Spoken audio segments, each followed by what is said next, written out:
Welcome to Trending in Education. Mike Palmer here. Very pleased to be joined today by James Nottingham, who's the founder of the Learning Pit, which we're going to talk more about.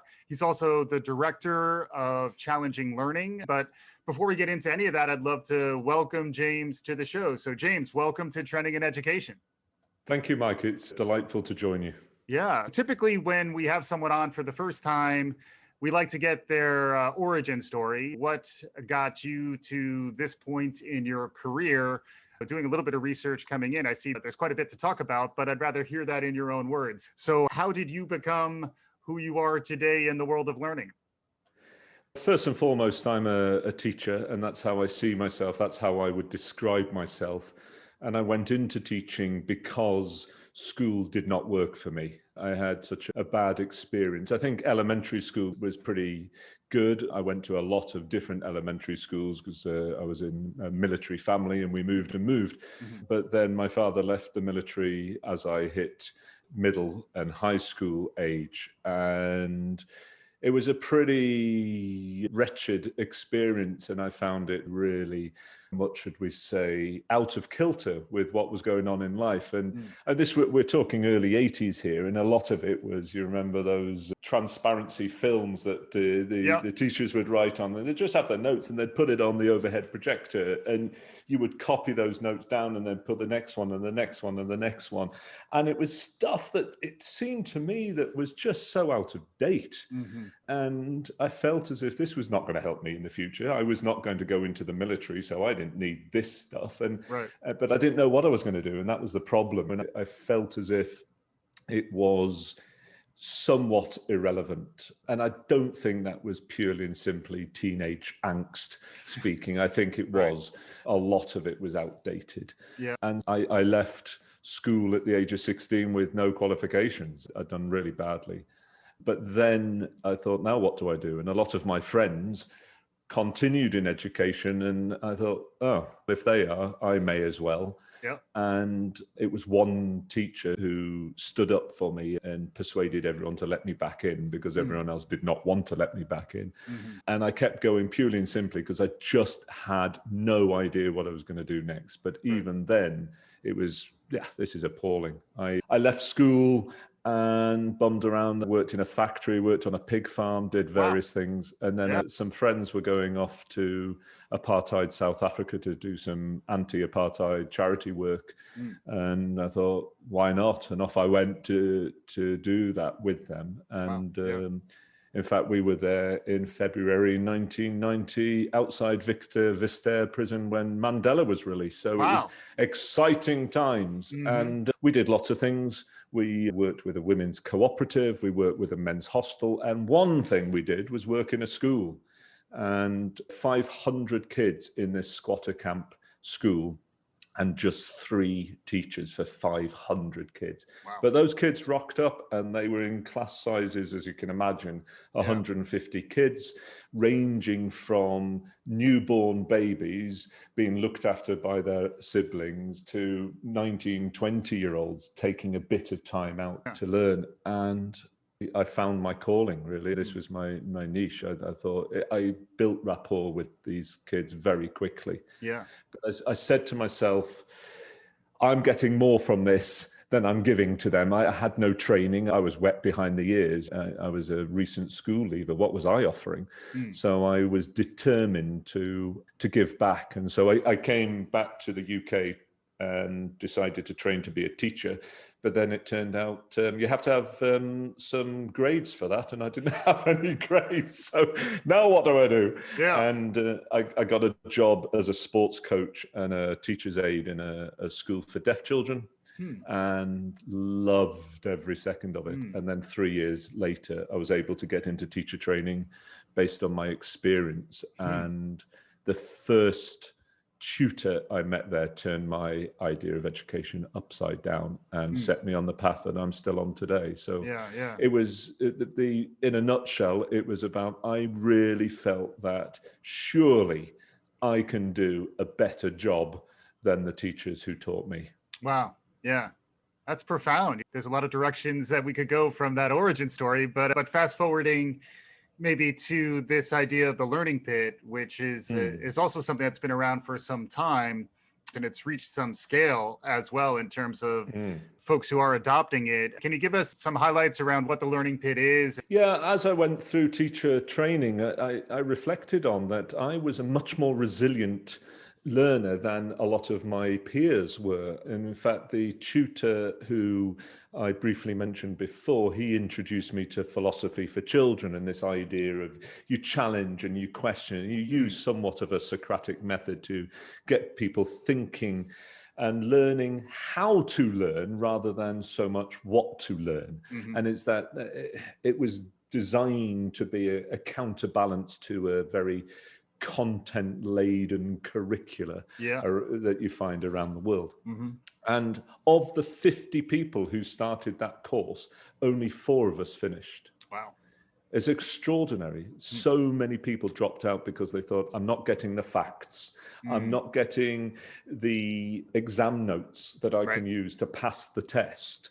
And I reflected on that and thought, why am I more resilient? Why am I more determined? And it wasn't like shout it from the rooftops. This was a very sort of emerging thought, probably sat in far too many pubs, I would say. But all my best emerging thoughts happen at the pub, by the way. So, for sure. You're not Absolutely. alone. Yeah. Absolutely. The Enlightenment in Europe began in the pubs. It was not in the churches. It was in the pubs. This is how we came out of the Dark Ages, reflecting. Yes, okay, so a beer helps, but it's much more that social idea and that getting together and questioning and challenging. So as I reflected on that, I went into teaching and I wanted to convince my students that you learn more when you step out of your comfort zone. When you try things you've never tried before, you try the same thing, but you try it in a different way, or you ask questions, you investigate, you wonder. That's when you learn. It's not doing what you can already do.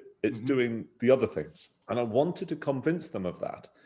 And I wanted to share a bit of learning theory. And I tried various different approaches.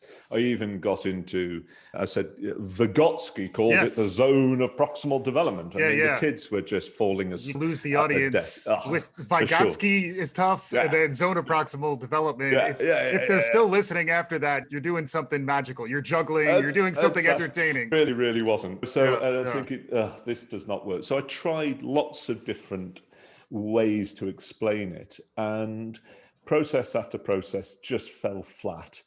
And then one day I was drawing on the board this idea that you get worse before you get better, that you step out of the known into the unknown. And that gives you that sense of wobble, the kind of wobble you feel when you learn to ride a bicycle.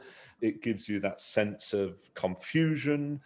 I started talking about cognitive conflict or cognitive dissonance. Again, they started to fall asleep at that point. But as I drew this image on the board, someone said, oh, it looks like a bit of a pit. Now, this was in a coal mine, or rather ex-coal mining town, so maybe that had influenced them. But we're not talking coal pit here. We just said, that's it, that's the learning pit. And it built from there, and the kids enjoyed saying, I'm in the learning pit.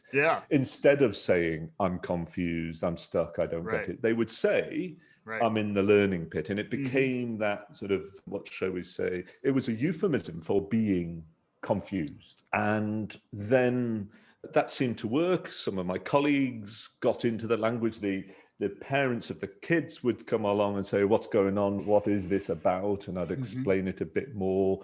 And they themselves had failed at school, and they were saying, if only we'd had this, maybe the teacher would have understood me a bit more, because I spent my life in that learning thing. That kind of thing that they said. And it just spoke to them. And then in 1999, the BBC came to make a schools program. Spent a day and a half in the school filming me working with the kids about the learning pit. And they broadcast it a few months later. Lots of schools in the northeast of England who knew where I was based got in touch and asked me to go work with them. And it built and built from there. And I started sharing it at teacher conferences.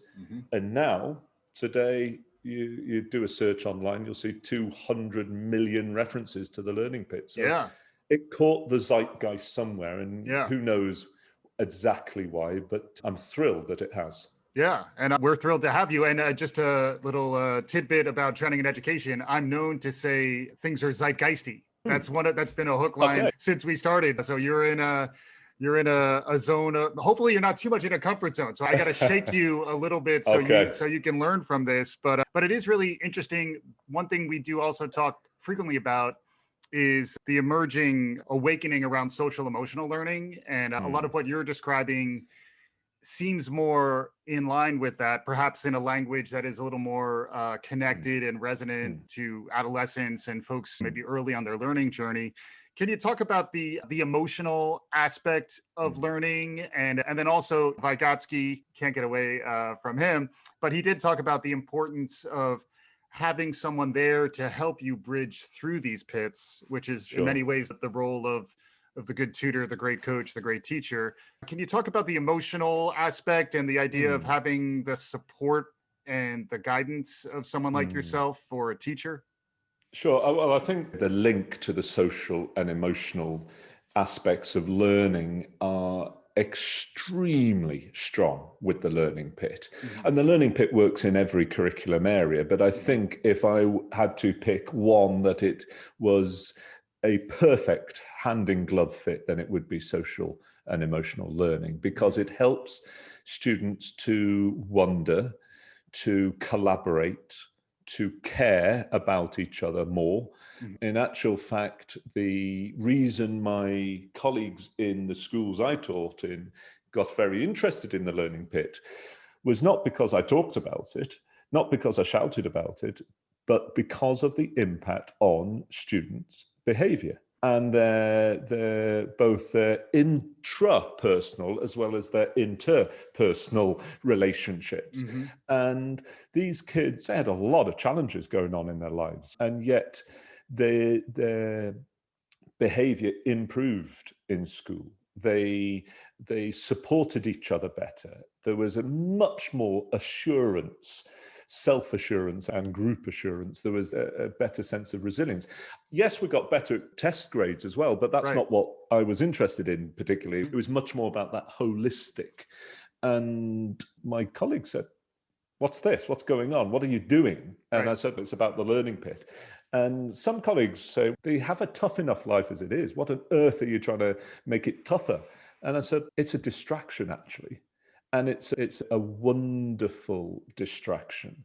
Okay, so you've got all sorts of things going on out there. But in here, what we're doing is we are getting involved in exploring what Robert Bjork from University of California has called desirable difficulties.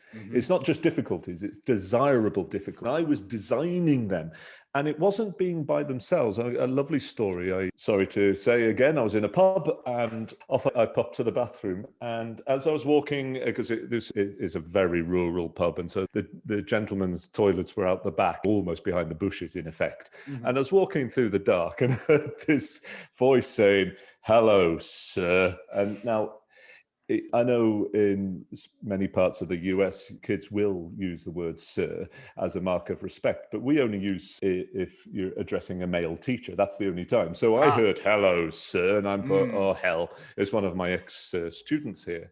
And there was this boy called Gary, and he was all grown up by that stage. So I said, "Come on, I'll buy you a pint." And we sat, and I said, "What was school like for you, Gary?" He said, "I hated it." I says, "Oh, why did you hate it?" He says, "That learning pit that you taught us about. I spent my flipping life in that pit." He says, "The teachers would start talking. I'd get all confused and I'd go into the pit. And then the teacher would say, 'So, moving on then.'"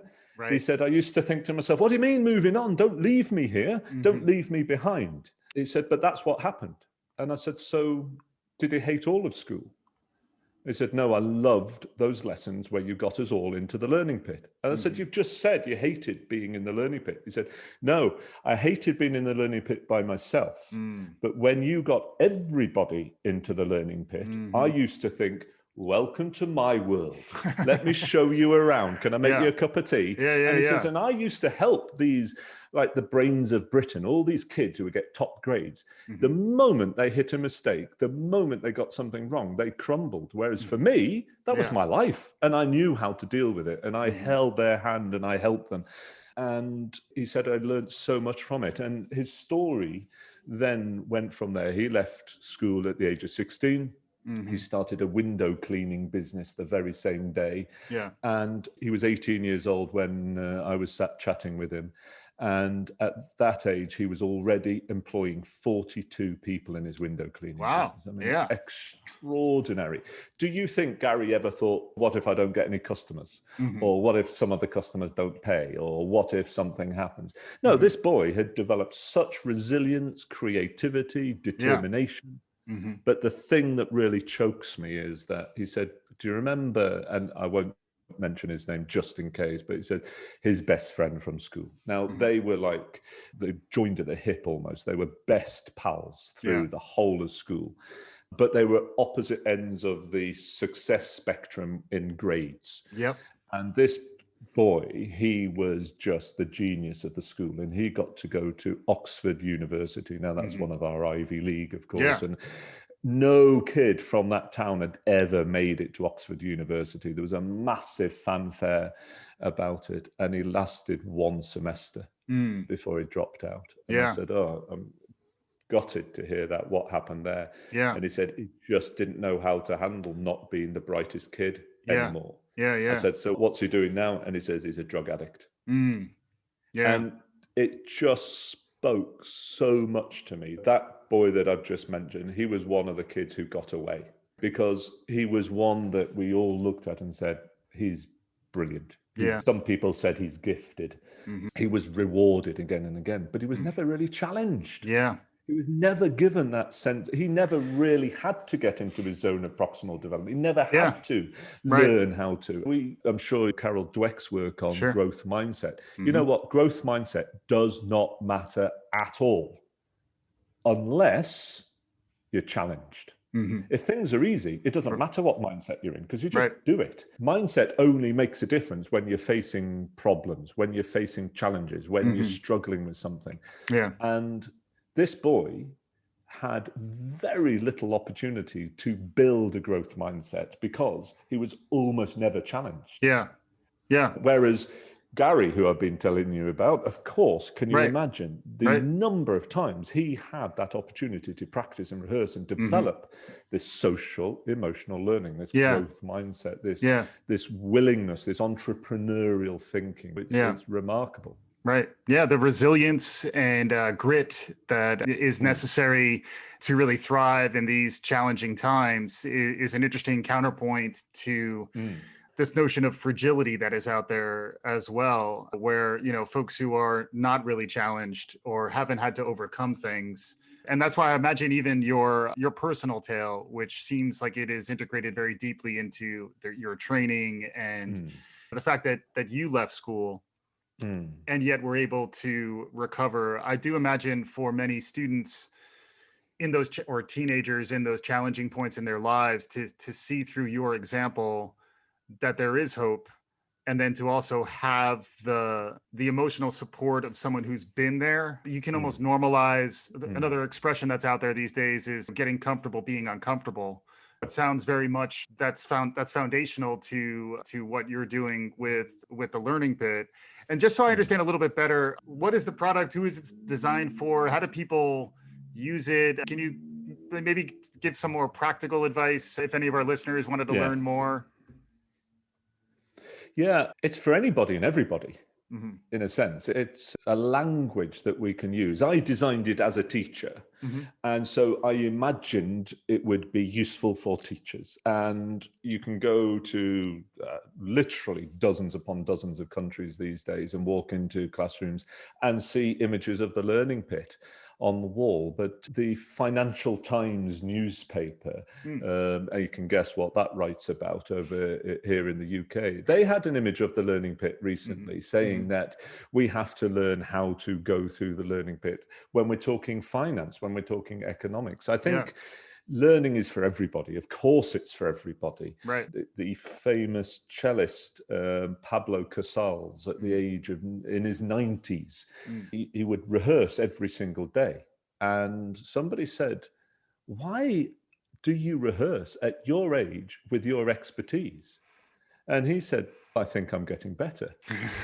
And so I think anybody, Yeah. even in their 90s, I hope we all get there. Yeah. I hope we all get to our 90s, and I hope we all have that same attitude of, well, I'm making progress. Yeah. I'm learning. And I think it reminds me, and this is totally off at a tangent, but I remember doing this project with a group of high school students, and what we wanted to do was take a photograph of every age between 0 and 100. So a photograph of a newborn baby, a photograph of a 2-year-old, a 3-year-old. And we were going to make this big display in the school down the corridor, corridors of the school all the way through. And of course, we had to go to the old folks' homes to find the 90-somethings. Yeah. And there was this old dear who was 99 years old. And these teenagers that I was working with, I could have kicked them when they said this. They said, aren't you scared of dying? And she turned and without even missing a beat said, I've got more chance of becoming 100 than you have. And just, that's brilliant. And it's that sense of humor, it's that willingness to learn. And so really, Mike, it's a case of we all ought to be willing to step out of our comfort zone. Yeah. And I think it is so much better when we step out together. So you talked about your 2-year-old. As a parent, we should be saying we are in the learning pit with our children. As a teacher, as a leader, you know, I've led schools, but I also lead a company now, and I need to be saying I'm in the learning pit. We are in the learning pit together. It's not a case of push somebody in. It's about go in with them and go in together. And I think that's really important. So, yeah, it's about being willing to do this together. Yeah. It reminds me you mentioned Mandela. Another quote that I use often is Mandela's quote, I never lose, I either win or learn. Yes. And that to me brings me to the notion of sports. I'm a sports fan. I played sports. You mentioned coaching. It does seem analogous to that a bit too. Like when you're trying to get the most out of your team, you have to challenge them. And they're also the best teams learn that they're in it together and that they will all get further if they're able to help those who are struggling in new ways. Does that resonate with you? Can you talk a little bit about connections to sports and those types of endeavors? Sure. Yeah, I mentioned Carol Dweck earlier on. So she was doing some work with the Scottish Football Association and 54 players who had represented Scotland in international football, soccer matches. And she was talking about growth mindset, and it developed into a conversation. And it turned out of the 54 players who had made it to the very pinnacle to represent their country, 53 of them had not even been the best players in their own high schools. What was that all about? And of course, that was the question. What was that all about? Why? And they, to a person, said the superstars at the high school believed they'd already made it. They just had to turn up. They just had to turn up with their superior foot. They just had to turn up and everybody would applaud. But the thing was, they were so used to succeeding, they didn't know what to do when they failed. Whereas we worked harder, we were more determined. And actually, when I was writing a book called Challenging Mindset, and as the title suggests, I wanted to challenge people's notions of mindset and challenge the way in which we put growth mindset into our organizations. One thing I found utterly fascinating was that your mindset as a parent, Mike, doesn't influence your children as much as we thought it would. What will influence them more is your attitude towards failure, because it's so much more visible than your mindset.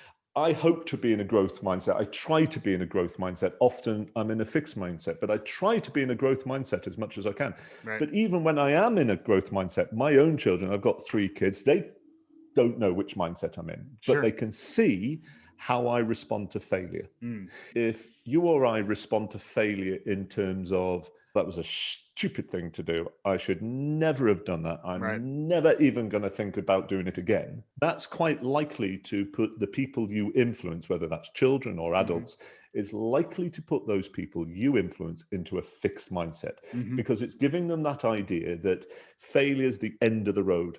There's nowhere you can go from here. Right. You've just got to admit defeat, lick your wounds, go do something else. Whereas if you talk about failure in terms of, that didn't work, why did it not work? What can we learn from it? And let's use it as the springboard for even better actions in the future. Yeah. That's more likely to put people into a growth mindset. So think about sport. I've been lucky enough to work in the USA, and it's fascinating how much emphasis you put on sport. You go to a high school, across the country, and you think immediately the name of the teams there. It's just, you put more money and more emphasis into sport than any other country I work in. There are some crazy sport mad countries like Australia, New Zealand. We're pretty hot on it too, but nothing like you, nothing at all. But what my question is if, when your teams succeed and they win the tournaments and they smash particularly the local rivals and so on, I bet there's a huge hullabaloo. I bet there's a huge fanfare of excitement. Question is, what happens when they fail? Right.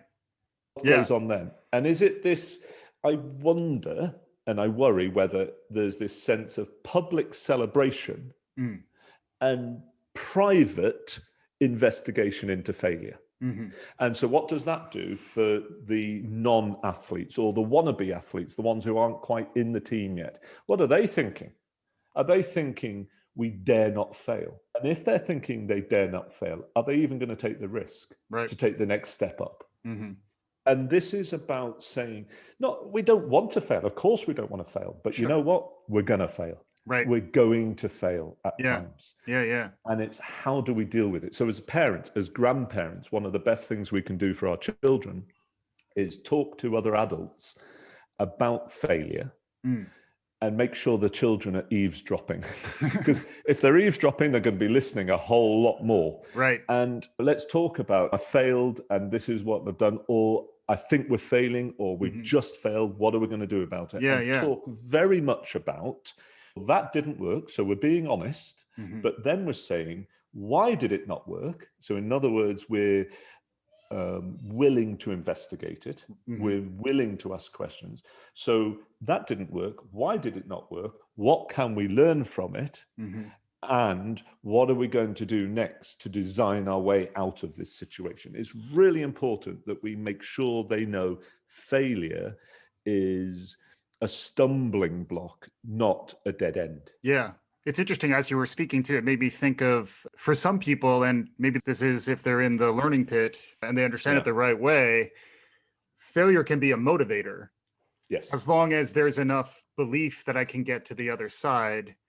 Can you talk a little more about the motivation element of this? And then we're going to be pivoting towards your views towards the future. We haven't even talked about the pandemic yet, which is good job by us, but we're going to want to get to that as well. But I'd love to maybe get a few notes from you on how motivation relates and how some folks aren't going to get out of the pit because they're either isolated, they're alone, they give up. How do we reach them? How do we think about motivation? Because it seems very foundational to what you're describing here. Yeah. One of the things that I've been thinking about quite a lot and looking into is that motivation comes from success. We have to succeed. It's like a bit like a chicken and egg situation, really. You need to be motivated to put the hours and the hard work in to succeed. But then the more you succeed, the more motivated you become. There is, what shall we say, a direct correlation, though, with the success motivation according to how much challenge there was. So if you succeed at an easy thing, that does nothing for your motivation. You have to succeed at really challenging things, really hard things. This is back to what can we do to motivate our students? And there's lots and lots of things. One is we have to design ways for them to be successful, but it must not be success with easy things, because that doesn't count. Right. It has to be success with challenging things. So what are we going to do to encourage, and I love that word encourage. If you look at the etymology of encourage, it comes from the old French, cœur, meaning heart. So encourage, to give heart. We need to give heart to people. Now, there's an interesting idea, Greek mythology, of the Galatea effect and the Pygmalion effect. And the Pygmalion was the sculptor who created Galatea, the statue. And Pygmalion fell in love with this statue and Galatea. And this statue actually came alive. And so we use those terms now. Galatea effect is, I believe I can. Pygmalion effect is, I believe you can.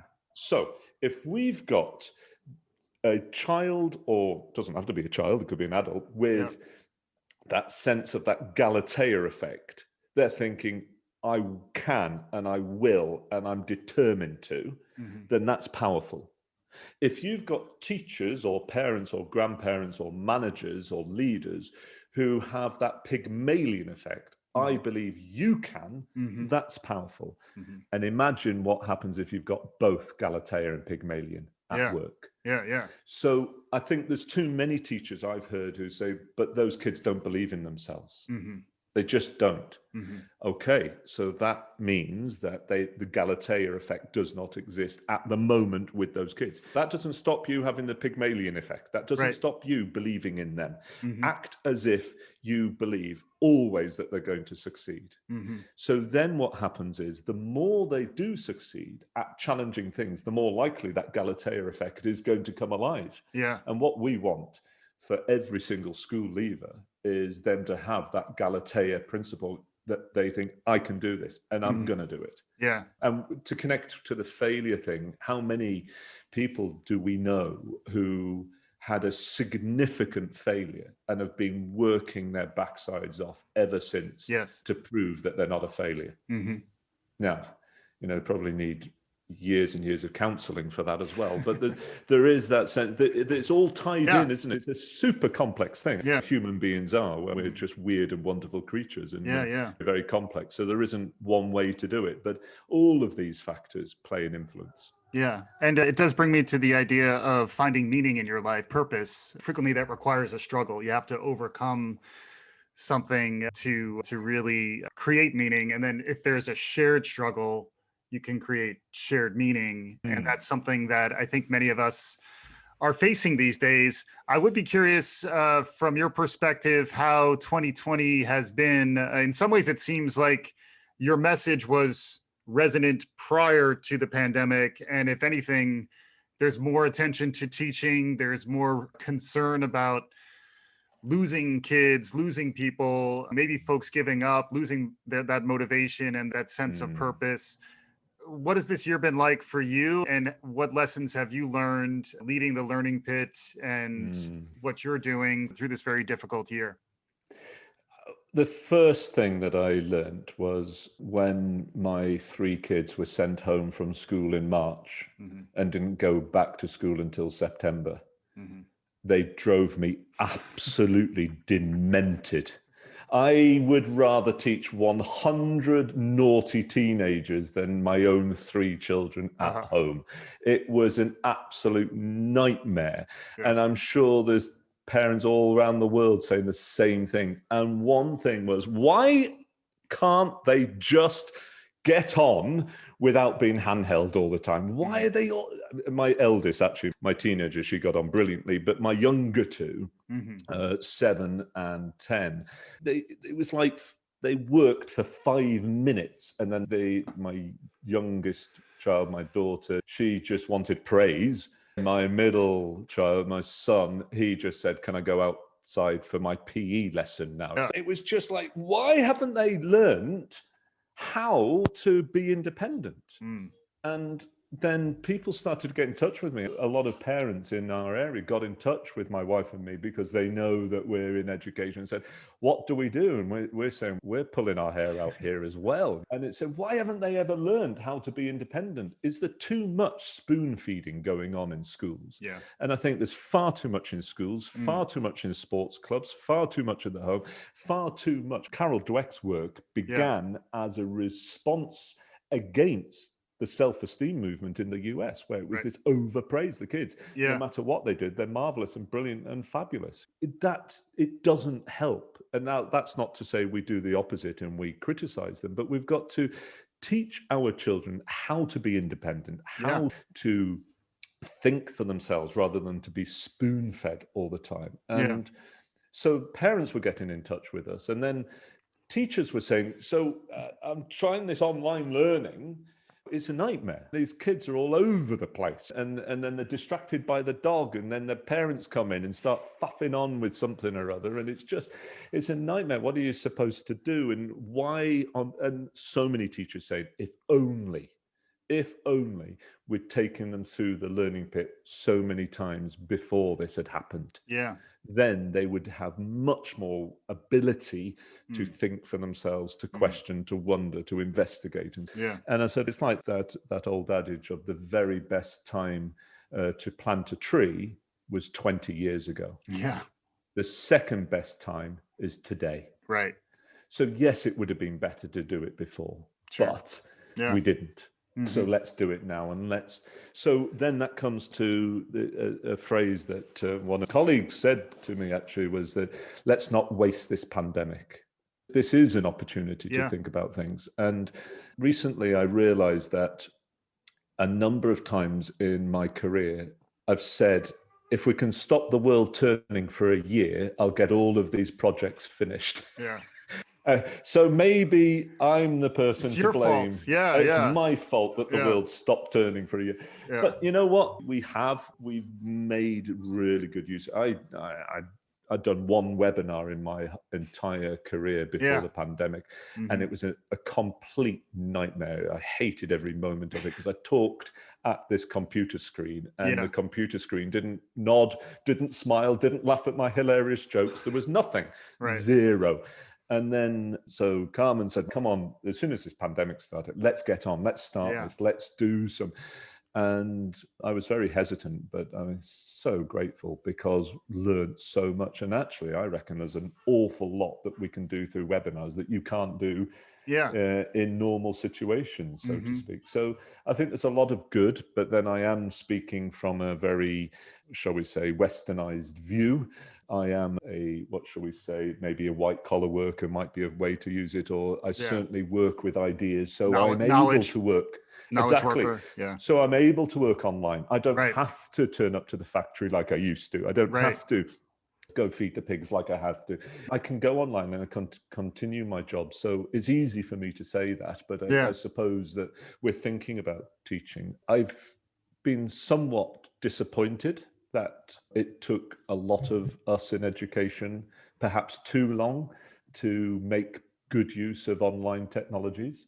And I know there was an equity issue as well, because a lot of kids don't have the access to it, but I think there's ways and means that we are able to do it. And I think we've gotten into it now, but it's taken us a long time.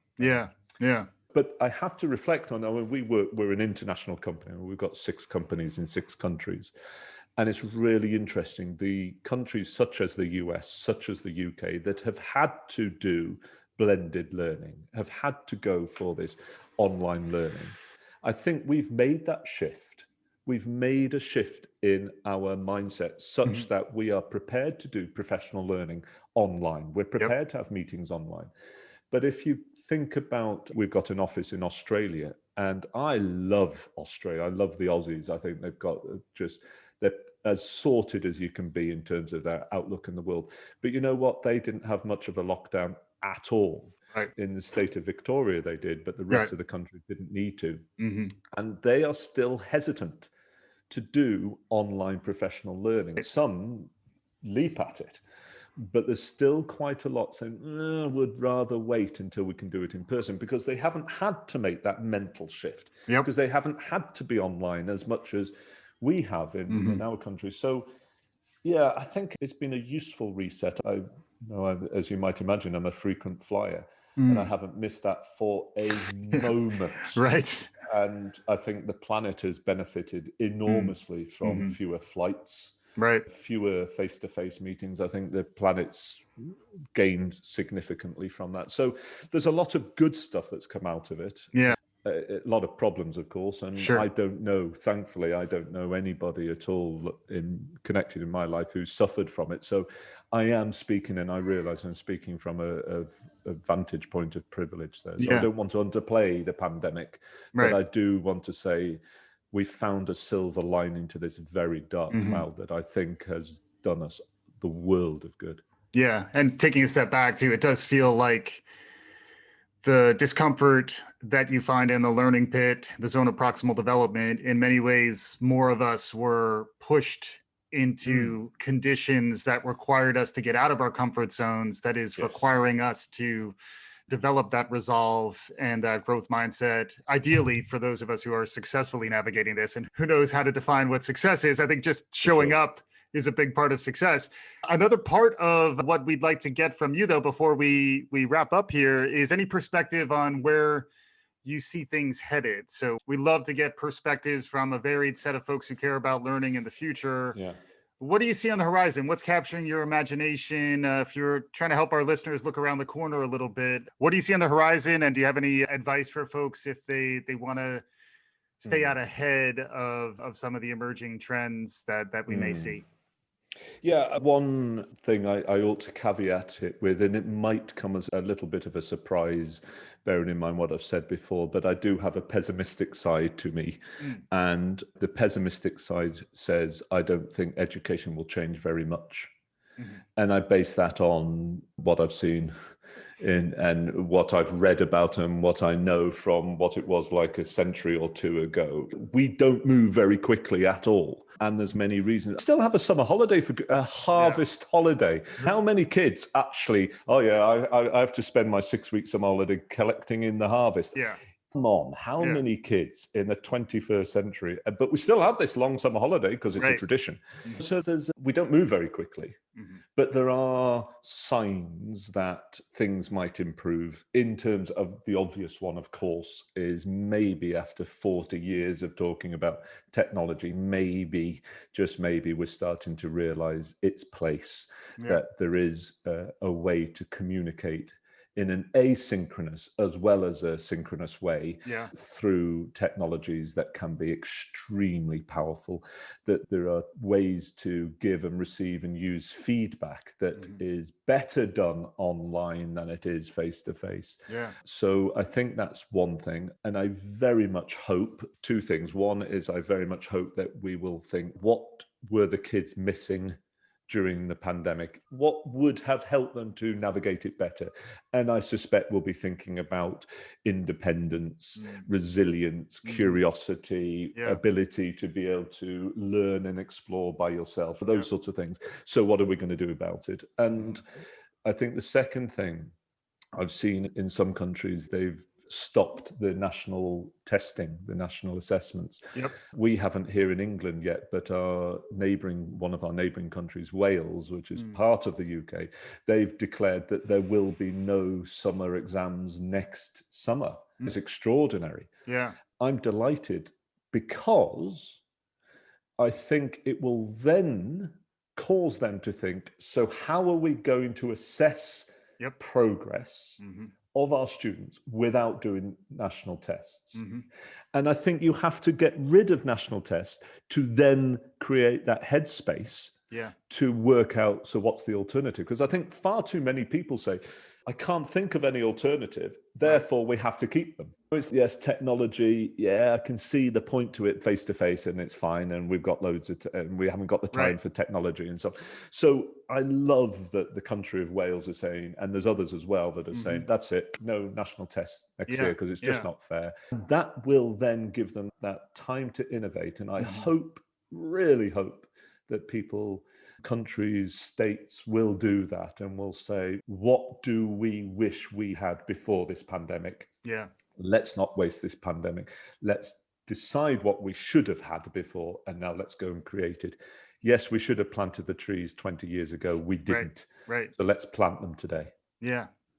Awesome stuff. And then if folks want to learn more about you, James, and your organization, any recommendations, where should they go? What should they do? Well, so our website is challenginglearning.com. And that's a good starting point. That tells you about the learning pit. It tells you about the work that we do.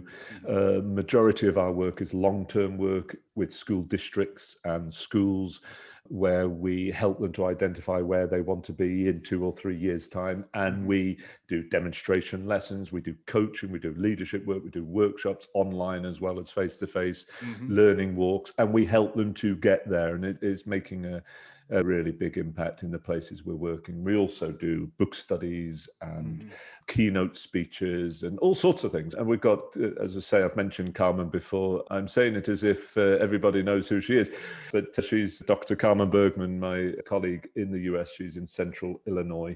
We've got colleagues in Australia and Sweden and Norway and the UK, of course. We're an international company and we learn from each other. And I think that's really exciting. So if you want to know anything about us, go to challenginglearning.com.